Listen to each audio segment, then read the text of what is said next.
भारत संकल्प यात्रा, जिसके तहत सरकार की तमाम कल्याणकारी जो योजनाएं हैं उनकी जानकारी जन जन तक पहुंचाई जा रही है और उन्हीं के बारे में यहाँ जाहिर तौर पर जानकारी भी प्रधानमंत्री ने ली। लोगों से बातचीत भी करते हुए, जो अलग अलग स्टॉल्स यहाँ पे लगाए गए थे वहाँ पे जो लाभार्थी जाहिर तौर पर पहुँचे हैं उनसे बातचीत करते हुए आप देख सकते हैं प्रधानमंत्री नरेंद्र मोदी को कि सरकार से जुड़े हुए और राजनीतिक और सामाजिक कामों से जुड़े हुए देश के सभी लोग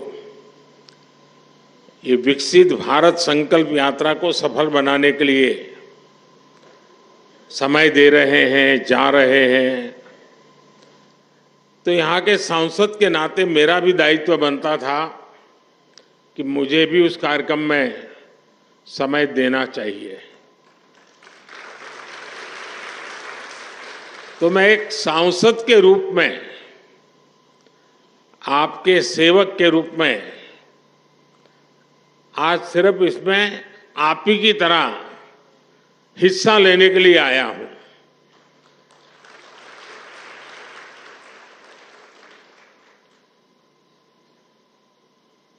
हमारे देश में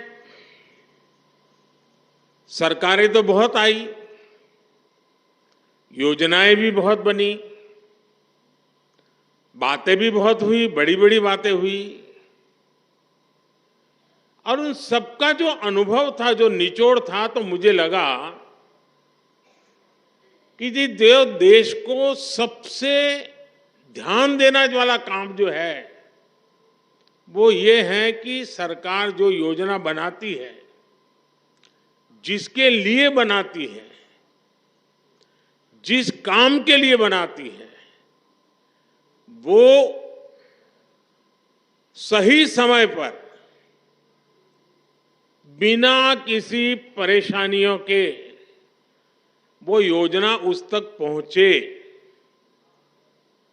अगर प्रधानमंत्री आवास योजना है तो जिसकी झुग्गी है, झोपड़ी है, कच्चा घर है, उसका घर बनना चाहिए, और इसलिए उसको सरकार के चक्कर काटने की जरूरत नहीं है। सरकार को सामने से जाकर के काम करना चाहिए। और जब से आपने मुझे काम दिया है तो अब तक करीब 4 करोड़ परिवारों को पक्का घर मिल चुका है।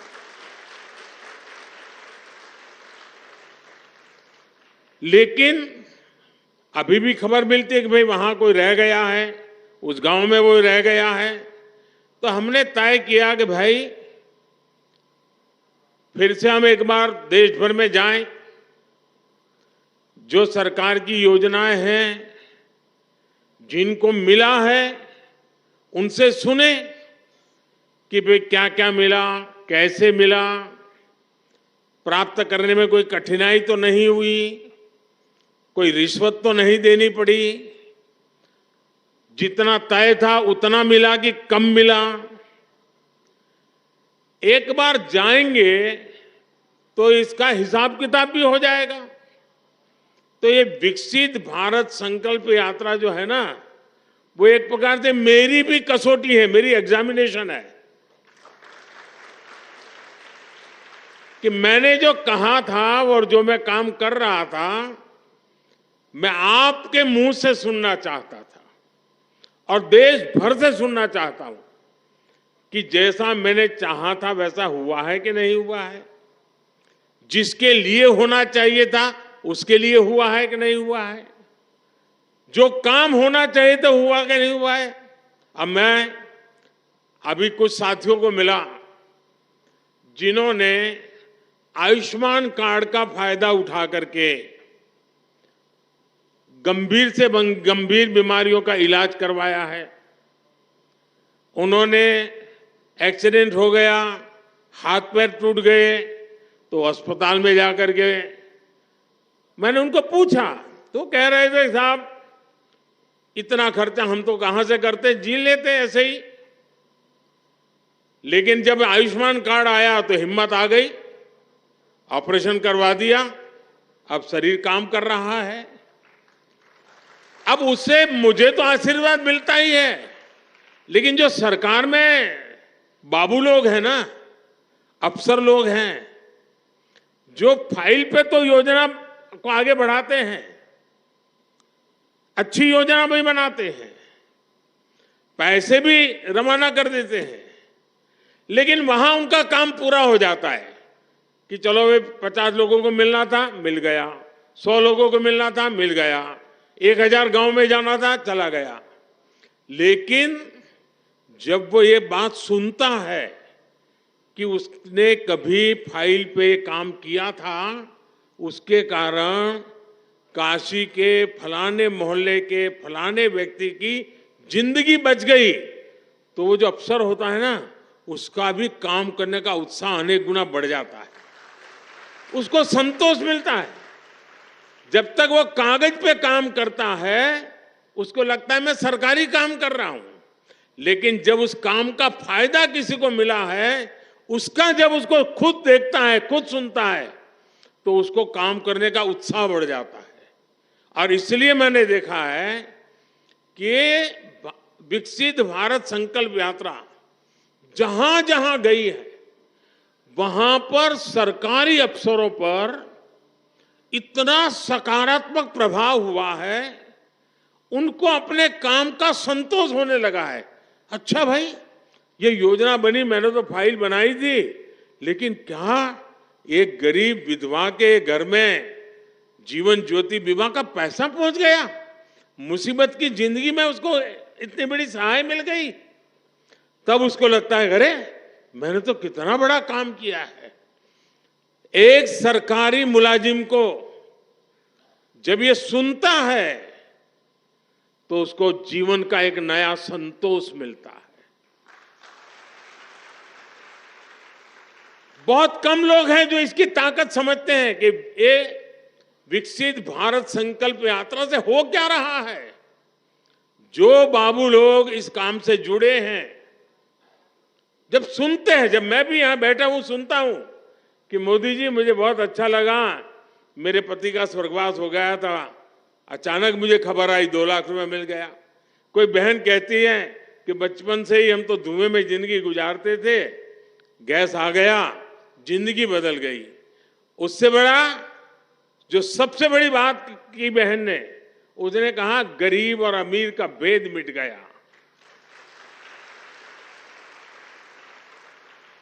गरीबी हटाओ नारा देना एक बात है, लेकिन एक गरीब कहता है कि मेरे घर में गैस का चूल्हा आते ही गरीबी और अमीरी का भेद खत्म हो गया। जब वो कहता है कि मैं पक्के घर में रहने गया तो मेरा आत्मविश्वास इतना बढ़ गया कि मेरे बच्चे सम्मान के साथ स्कूल कॉलेज में अपने दोस्तों के सामने खड़े रहने लगे। झोपड़ी में रहते थे बच्चे शर्मिंदगी महसूस करते थे, कच्चे घर में रहते थे बच्चे शर्मिंदगी महसूस करते थे, दबे हुए रहते थे, आत्मविश्वास नहीं था। पक्का घर मिलते ही दीवारें नहीं, पक्की छत नहीं, जिंदगी आत्मविश्वास से भर गई है। अब वो दूर से मकान देखने से पता नहीं चलता है, बैंक से चेक गए इसलिए पता नहीं चलता है। जब उस लाभार्थी के मुंह से सुनते हैं ना, तब पता चलता है चलो भाई जीवन धन्य हो गया, किसी की जिंदगी में बदलाव आ गया। अब मैं देख रहा था हमारे गुप्ता जी बोलना बंद ही नहीं कर रहे थे। क्यों? उनका मन इतना उत्साह से भर गया था कि इतनी योजनाओं का लाभ मिला, सामने से कि 10,000 रुपया बैंक से मिल जाए। साहूकार से भी पैसा लेने में दम उखड़ जाता है, ये बैंक सामने से पैसा दे तब उसका विश्वास बढ़ जाता है, ये मेरा देश है, ये बैंक मेरी है। और मैं चाहता हूं हिंदुस्तान के हर व्यक्ति को लगना चाहिए कि रेलवे मेरी है, ये अस्पताल मेरी है, ये अफसर, ये ऑफिस सब मेरा है, ये देश मेरा है। ये भाव जब जगता है तो देश के लिए कुछ करने की इच्छा भी जग जाती है। और इसीलिए ये जो प्रयास है ना, वो बीज बो रहा है। बीज इस बात का बो रहा है कि भाई हमारे माँ बाप को मुसीबतें झेलनी पड़ी, हमें भी जिंदगी में मुसीबतें झेलनी पड़ी, लेकिन हमें अपने बच्चों को मुसीबत में जीने के लिए मजबूर नहीं करना है। हम जो मुसीबतों से गुजरे, कोई माँ बाप नहीं चाहता है कि उसके बच्चे भी उसी मुसीबत से गुजरे। खुद पढ़ नहीं पाए, अशिक्षित रहे, लेकिन कोई माँ बाप नहीं चाहता है कि उसके बच्चे अशिक्षित रहे। और जब ये योजनाओं की सारी जानकारियां उसको मिलती है तो उसको लगता है कि यही समय है, यही समय है हम भी कुछ करें। और जब 140 करोड़ लोगों के मन में लगता है ना ये समय है, तो देश आगे बढ़ के रहेगा। देश को आजादी कैसे मिली? सारे देश में एक वातावरण बन गया था। कोई चरखा चलाता था, कोई पूछता था क्यों चला रहे हो चरखा, तो बोले आजादी के लिए। कोई पढ़ाई छोड़ करके भारत माता की जय करके निकल पड़ता था, पुलिस के डंडे खाता था। लोग पूछते थे क्यों मर रहे हो, बोले देश की आजादी के लिए। कोई बुजुर्ग की सेवा करता था, कोई पूछता था अरे क्या कर रहे हो भाई, नहीं बोले आजादी के लिए कर रहा हूं।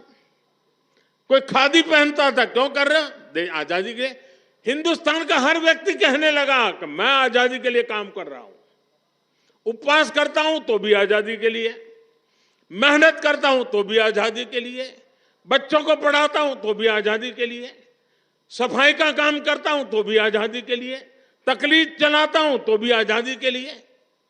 आजादी का ऐसा बुखार चढ़ गया, हर मन में विश्वास पैदा हो गया, अंग्रेजों को भागना पड़ा।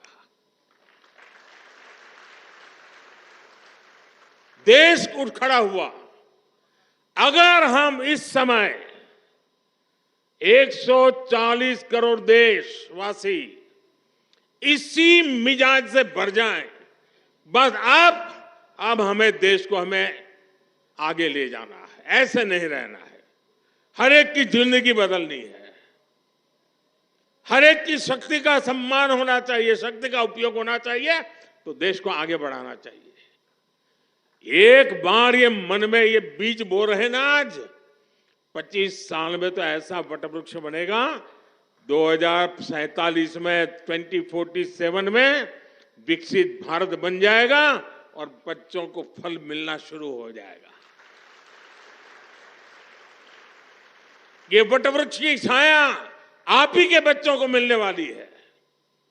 और इसलिए विकसित भारत बनाने के लिए हर नागरिक का मिजाज बनना चाहिए, मन बनना चाहिए, संकल्प बनना चाहिए।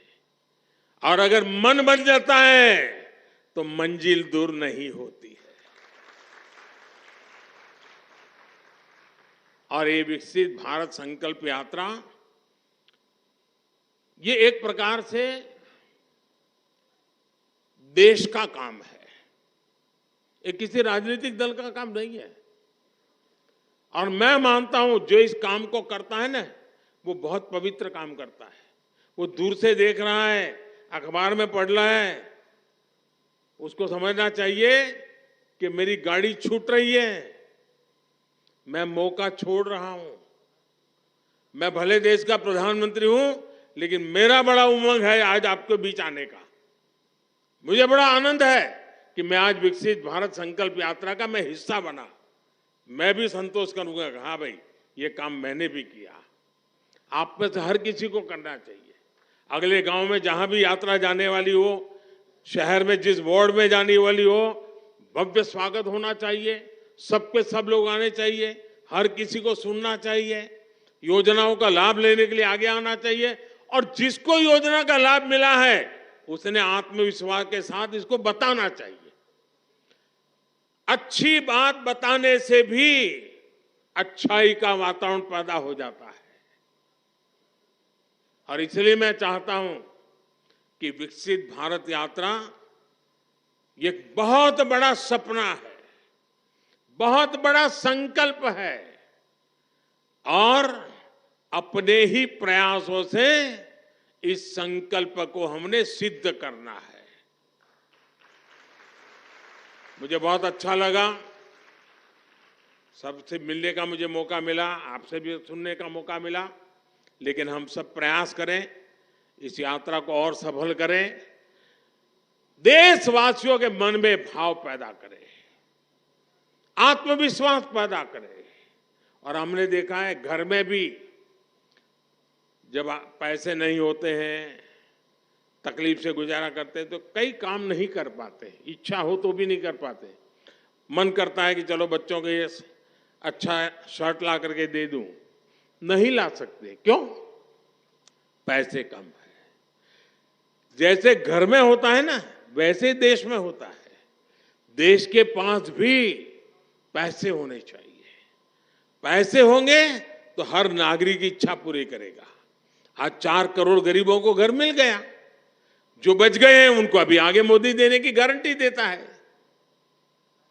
जिनको आयुष्मान कार्ड मिल गया उसकी मुफ्त में दवाई हो गई। जिसको गैस की चूल्हे की जरूरत थी, सरकार सब्सिडी दे करके भी गैस का चूल्हा दे रही है। क्यों? सरकार के पास देने की ताकत आई। भारत विकसित हो जाएगा ना 25 साल में, तो ये मुसीबतों का नामो निशान नहीं रहेगा, नामो निशान नहीं रहेगा। हम मुसीबतों से मुक्त हो जाएंगे और मुसीबतों से मुक्ति का ये मार्ग है विकसित भारत का संकल्प पूरा करना। और इसलिए मैं मेरे काशीवासियों को विश्वास दिलाता हूं कि आपके सेवक के नाते, आपके सांसद के नाते तो मैं काम करूंगा, लेकिन आपने मुझे देश का काम दिया है, उसमें भी महादेव के आशीर्वाद से मैं कभी पीछे नहीं रहूंगा।